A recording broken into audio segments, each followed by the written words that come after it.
Assalamualaikum warahmatullahi wabarakatuh. Perkenalkan, di sini kami kelompok 7 dari kelas 5 PSA yang beranggotakan Rafika dengan NIM 19 17 20 2008. Yang kedua ada Rima Indah Sinawang dengan NIM 19 17 20 20 16 dan yang ketiga Lisa Puspitasari dengan NIM 19 17 20 20 49.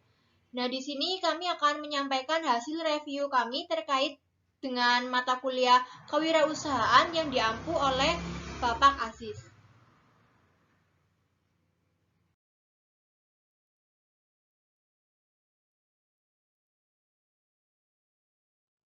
Materi yang pertama, harta dalam Islam. Pengertian harta secara istilah mazhab iman Hanafiyah, harta adalah semua yang mungkin dimiliki, disimpan, dan dimanfaatkan. Menurut Iman Hambali, harta adalah apa yang dimiliki manfaat yang mubah untuk suatu keperluan dan atau untuk kondisi darurat. Menurut Iman Syafi'i, harta yaitu barang-barang yang mempunyai nilai untuk dijual dan nilai harta itu akan terus ada kecuali kalau semua orang telah meninggalkannya. Menurut Ibnu Abidin, harta adalah segala yang disukai nafsu atau jiwa dan bisa disimpan sampai waktu ia butuhkan. Dapat disimpulkan, harta adalah segala sesuatu yang dimiliki, dimanfaatkan untuk keperluan, dan berharga apabila dijual, disukai nafsu jiwa, dan merupakan anugerah dari Allah Subhanahu wa Ta'ala. Islam memandang harta dengan acuan akidah yang disarankan Al-Quran, yaitu dipertimbangkannya kesejahteraan manusia, alam, dan hak milik. Kedudukan harta dalam Islam, pemilik mutlak terhadap segala sesuatu yang ada di muka bumi ini adalah milik Allah Subhanahu wa Ta'ala. Kepemilikan oleh manusia bersifat relatif, sebatas untuk melaksanakan amanah, mengelola, dan memanfaatkan sesuai dengan ketentuannya. Quran Surat Al-Hadid ayat 7.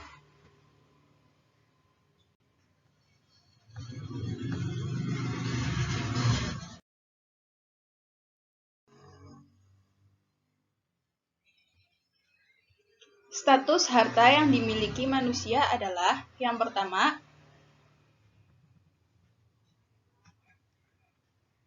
harta sebagai amanah atau titipan dari Allah Subhanahu wa Ta'ala. Manusia hanyalah pemegang amanah karena memang tidak mampu mengadakan benda dari tiada.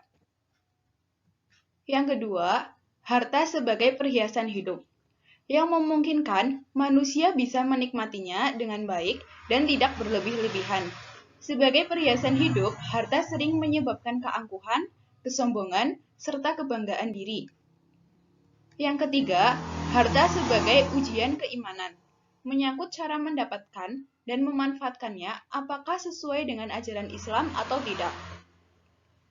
Yang keempat, harta sebagai bekal ibadah, yaitu untuk melaksanakan perintahnya dan melaksanakan muamalah bagi antar sesama manusia melalui zakat, infak, dan sedekah. Yang kelima, merupakan nikmat yang harus disyukuri. Naluri manusia senang terhadap harta. Yang keenam, kepemilikan harta dapat dilakukan melalui usaha atau mata pencaharian yang halal dan sesuai dengan aturannya.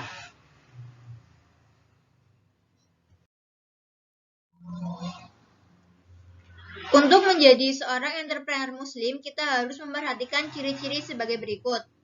Yang pertama yaitu niat suci beribadah, di mana di sini kita harus senantiasa melibatkan Tuhan di dalam setiap usaha kita yang bertujuan agar segala usaha kita yang sudah kita lakukan dapat segera dijabah oleh Tuhan. Yang kedua, memiliki keyakinan bahwa harta adalah milik Allah dan di dalamnya ada harta milik orang lain.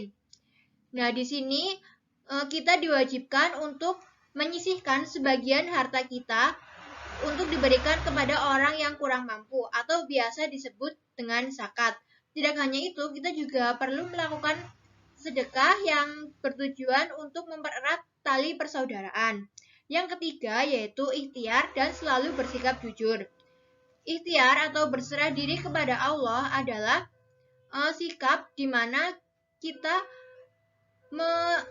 menyerahkan sepenuhnya tentang hasil kepada Allah, maupun itu hasilnya baik ataupun buruk. Nah, sebagai entrepreneur muslim, kita juga harus memiliki sifat kejujuran agar orang-orang lain bisa percaya kepada kita dan tentunya akan menjamin keberhasilan bisnis kita. Nah, yang terakhir yaitu selalu menunaikan zakat, infak, sedekah.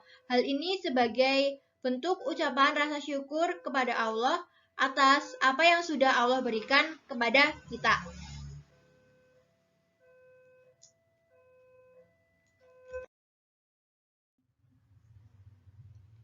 Nah, dalam berwirausaha tentunya kita perlu mengetahui cara-cara memasuki wirausaha.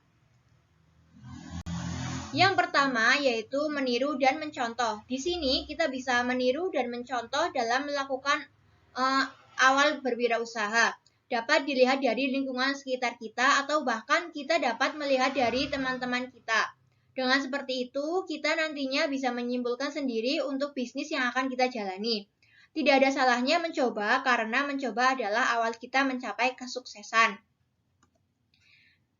Nah, untuk yang kedua yaitu mengembangkan usaha. Di sini kita bisa mulai mengembangkan bisnis yang sudah kita jalani di awal tadi. Bisa dicontohkan, misal dalam menjalani bisnis suatu produk makanan, maka kita bisa kembangkan dengan memberi varian rasa dan juga memberi label kemasan semenarik mungkin. Kita harus berani juga membuat hal baru yang berbeda dan lainnya, yang akan membuat bisnis kita semakin maju. Apabila kita berani mengambil resiko tersebut, maka keuntungan yang akan kita dapatkan juga besar. Sedangkan apabila kita mengambil resiko kecil, maka kemungkinan untung yang akan kita dapatkan juga kecil. Oleh karena itu, kita juga harus sadar diri dengan kemampuan kita yaitu yang mana. Nah, apabila dalam berwirausaha kita mengalami kegagalan, maka itulah yang nantinya akan membuat kita sukses. Oleh karena itu, kita sebagai seorang wirausaha tidak boleh berputus asa.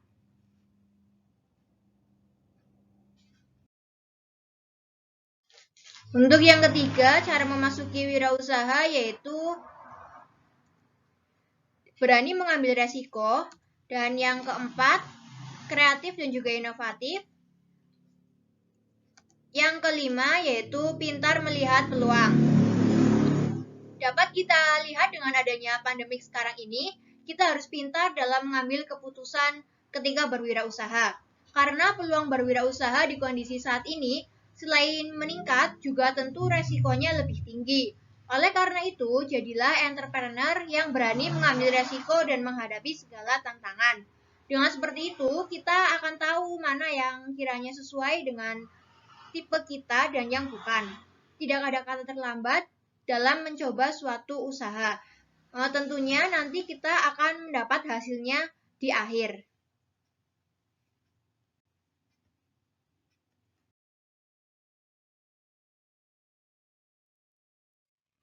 Strategi menjadi wirausahawan yang handal. Menjadi wirausaha yang handal tidak mudah. Setiap wirausaha yang handal pasti melewati berbagai proses. Untuk menjadi wirausaha dibutuhkan kesabaran dan kerja keras. Harus memiliki mental yang kuat dan tahan banting. Wirausaha handal adalah wirausaha yang mempunyai semangat, sikap, perilaku, dan kemampuan kewirausahaan yang cukup baik untuk dapat mendirikan, memiliki, dan mengelola perusahaan yang resikonya tidak begitu besar dan kegiatan usahanya begitu kompleks. Untuk menciptakan insan-insan wirausaha yang handal, memang tidak semata-mata bermodalkan kekayaan alam, tapi kualitas sumber daya manusia yang harus kita kedepankan. Pembangunan sumber daya manusia harus kita tingkatkan agar melahirkan insan-insan wirausaha yang mampu bersaing dengan sumber daya manusia negara lain.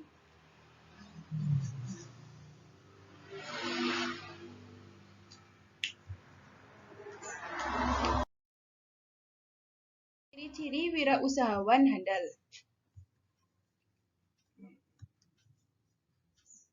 Yang pertama, memiliki kemampuan dalam mencari, melihat, dan menemukan peluang usaha yang menjanjikan dan menguntungkan.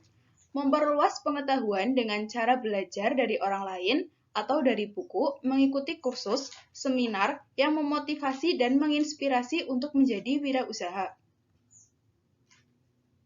Yang kedua, memiliki sikap mandiri dan rasa percaya diri dalam usaha memperoleh penghasilan dan keuntungan. Yang ketiga, memiliki ketekunan dan bekerja keras dalam proses usaha. Yang keempat, memiliki cara kerja yang efektif dan efisien.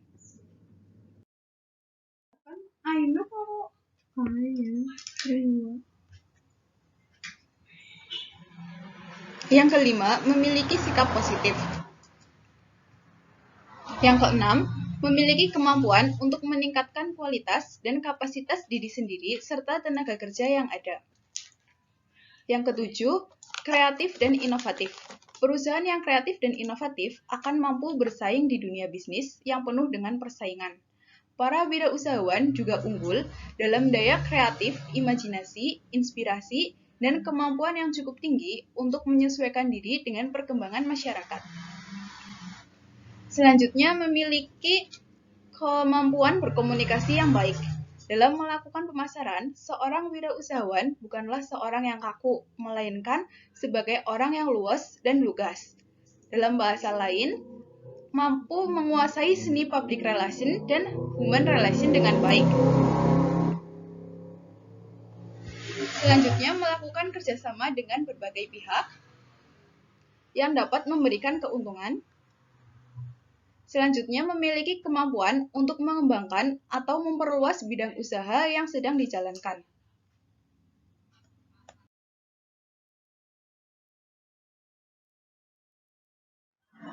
Oke, untuk materi selanjutnya yaitu tentang proses pemasaran meningkatkan penjualan. Proses pemasaran biasanya dilakukan dengan promosi produk yang bertujuan untuk menarik perhatian konsumen agar membeli produk tersebut. Biasanya diberikan diskon atau potongan harga seperti beli 2 gratis 1. Untuk proses pemasaran yang perlu dipahami yaitu yang pertama, menganalisis pasar serta peluang pasar. Analisis ini bertujuan agar perusahaan bisa berjalan dengan mulus dan berjalan sesuai apa yang direncanakan. Sebagai seorang pengusaha, khususnya manajer pemasaran, yang ingin memajukan usaha perusahaannya terlebih dahulu harus mampu menganalisis pasar dengan seksama dan juga teliti. Di dalam menganalisis pasar, perusahaan perlu meninjau jenis pasar produknya, motif, perilaku, segmen, dan penentuan sasaran pasarnya. Adapun masalah yang perlu dianalisis di dalam pasar adalah besarnya pasar, ruang lingkup pasar, struktur pasar, serta peluang pasar. Yang kedua yaitu menyusun strategi beserta SDM yang ada. Bisa dilakukan dengan melakukan pelatihan. Sebuah perusahaan tidak akan berkembang apabila karyawannya tidak memiliki minat pada pekerjaannya dan tidak mempunyai keterampilan secara khusus. Nah, melalui pelatihan ini, perusahaan bisa menggali potensi para karyawan dengan cara mengembangkan bakat karyawan tersebut. Setiap perusahaan biasanya akan menerapkan suatu pelatihan khusus supaya kualitas karyawannya meningkat. Yang kedua yaitu dengan cara pembinaan. Cara melakukan pembinaan para karyawan di suatu perusahaan bisa dengan mengatur serta membina mereka menjadi subsistem organisasi. Pembinaan terhadap SDM pada suatu perusahaan bertujuan untuk mengembangkan kemampuan karyawan, juga agar para karyawan paham akan aturan yang berlaku serta bagaimana cara karyawan mematuhi SOP perusahaan. Yang ketiga yaitu pemberian penghargaan kepada para karyawan. Hal ini juga bisa menjadi salah satu cara dalam pengembangan sumber daya manusia yang membuat mereka menjadi lebih termotivasi dan dampaknya cukup besar bagi perusahaan. Yang ketiga yaitu merencanakan implementasi untuk pelaksanaan dan mengendalikan pemasaran serta evaluasi pasar. Implementasi strategi bisnis adalah proses yang menempatkan rencana strategis yang bertujuan untuk memperkuat bisnis. Di dalamnya juga termasuk feedback dan report yang berguna sebagai bahan evaluasi rencana tersebut telah berjalan dan mencapai target. Evaluasi juga mencakup suatu kegiatan dalam proses pengumpulan data dan informasi terkait kinerja perusahaan, di mana hasil dari informasi tersebut akan dipakai sebagai tolak ukur dalam menentukan atau membuat keputusan di masa depan. Evaluasi ini dibutuhkan di berbagai bidang kehidupan manusia dalam upaya meningkatkan efektivitas kerja yang mencakup individu, kelompok, serta lingkungan kerja.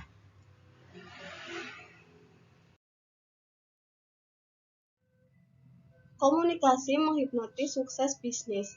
Dalam hal berbisnis, kunci utama yang dilakukan selain motivasi ialah komunikasi.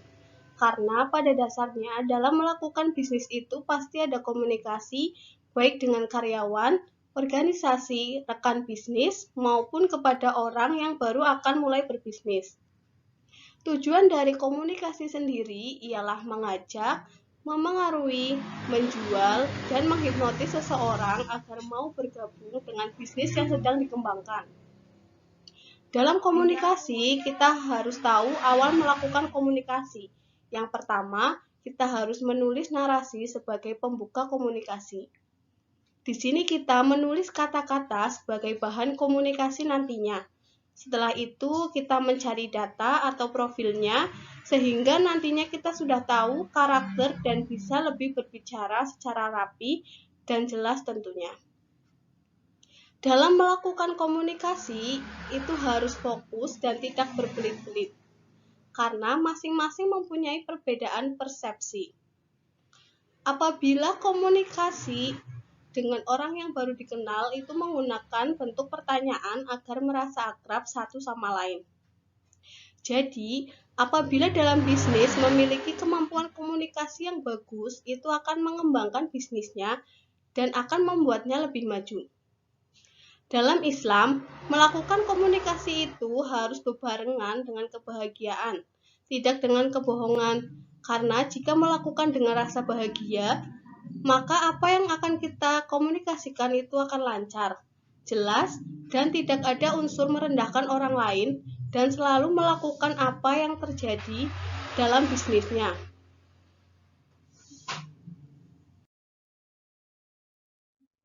Kesalahan yang harus dihindari dalam komunikasi. Yang pertama, masalah dalam mengembangkan pesan. Sumber yang terjadi itu adalah dalam memformulasikan suatu pesan. Yang kedua, masalah dalam menyampaikan pesan. Sering terjadi saat penyampaian pesan dari komunikator kepada pendengar. Yang ketiga, masalah dalam menerima komunikasi. Sering terjadi pada seseorang pendengar yang kurang mendengar apa yang disampaikan komunikator karena kurang mendengar dengan baik, ataupun juga kepada pendengar yang memiliki penglihatan yang kabur sehingga kurang melihat seseorang yang sedang menyampaikan komunikasinya. Yang keempat, masalah dalam menafsirkan hasilnya. Di sini kita terjadi karena adanya perbedaan bahasa atau dialek seseorang sehingga dalam menafsirkannya berbeda, padahal intinya atau penyampaiannya sama. Dalam melakukan komunikasi itu harus ada manfaat kepada orang lain yang dari tidak tahu menjadi tahu untuk semua orang, maka itulah ibadah. Di sini juga kita harus sadar bahwa komunikasi itu bisa menghipnotis orang, komunikasi itu bisa merubah perilaku orang, komunikasi itu bisa merubah sikap orang, dan bahkan komunikasi bisa merubah karakter orang.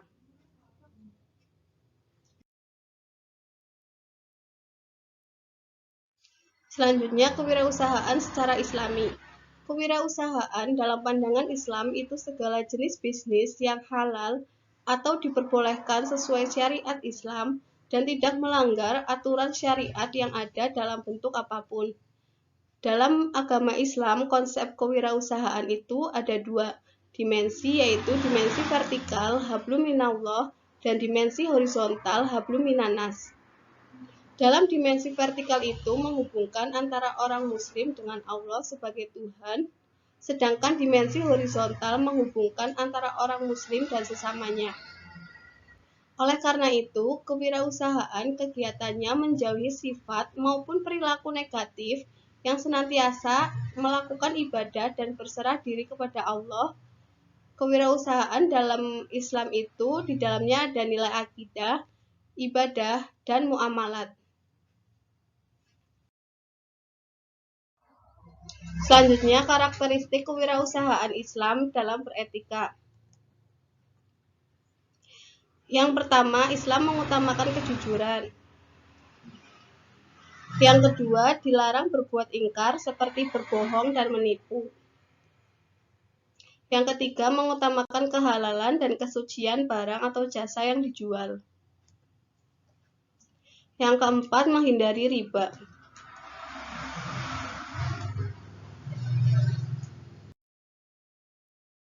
Selanjutnya, bentuk perilaku bisnis dalam kewirausahaan Islami. Yang pertama, keyakinan kerja adalah ibadah. Sesungguhnya yang dilakukan seorang muslim akan dianggap sebagai ibadah jika taat mematuhi garis panduan yang dikehendaki syara. Ciri-ciri kerja sebagai ibadah, yang pertama, niat karena Allah. Yang kedua, berteraskan iman dan takwa. Yang ketiga, tidak meninggalkan yang wajib. Selanjutnya, kerja juga dikatakan sebagai ibadah apabila ia, yang pertama, bekerja untuk keperluan diri. Yang kedua, bekerja untuk keperluan keluarga. Yang ketiga, bekerja untuk keperluan masyarakat. Yang keempat, bekerja untuk memakmurkan bumi Allah. Yang kedua, memiliki kreativitas. Kreativitas di sini muncul karena adanya pemikiran yang baru. Oleh karena itu, kreativitas menciptakan sesuatu dari yang asalnya tidak ada menjadi ada. Dan hasil kerjasama masa kini untuk memperbaiki masa lalu dengan cara yang baru. Yang ketiga, berorientasi ke depan. Seorang wirausaha haruslah berwawasan ke depan, mempunyai visi ke depan, dan mengetahui kemana kegiatan bisnis akan dibawa dan strategi apa saja yang harus dilakukan.